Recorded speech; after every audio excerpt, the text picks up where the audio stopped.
trying to decide whether it makes more sense to buy a home now or wait. I'm Stephanie Callan with Coldwell Banker, and I'm hoping this information will help you decide what is best for you. There's a lot to consider from what's happening in the market to your changing needs, but trying to time the market isn't a good strategy. There are too many factors at play for that to even be possible.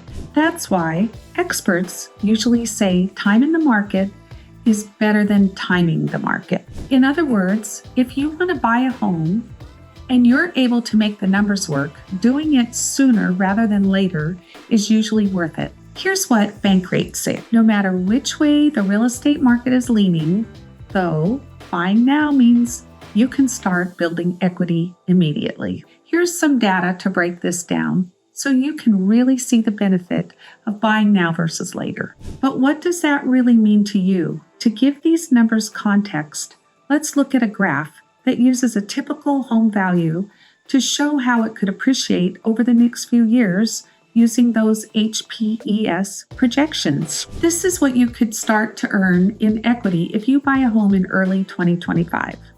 In this example, let's say you go ahead and buy a home for $400,000 this January. Based on the expert forecasts from HPES, you could gain more than $83,000 in household wealth over the next 5 years. Now that's not a small number. If you keep on renting, you're losing out on this equity gain. And while today's market has its fair share of challenges, this is why buying is going to be worth it in the long run. If you want to buy a home, don't give up.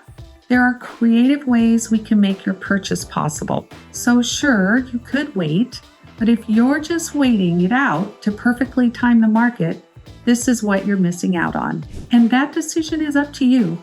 Bottom line, if you're torn between buying now or waiting, don't forget that it's time in the market, not timing the market, that truly matters. Let's connect if you want to talk about what you need to get the process started.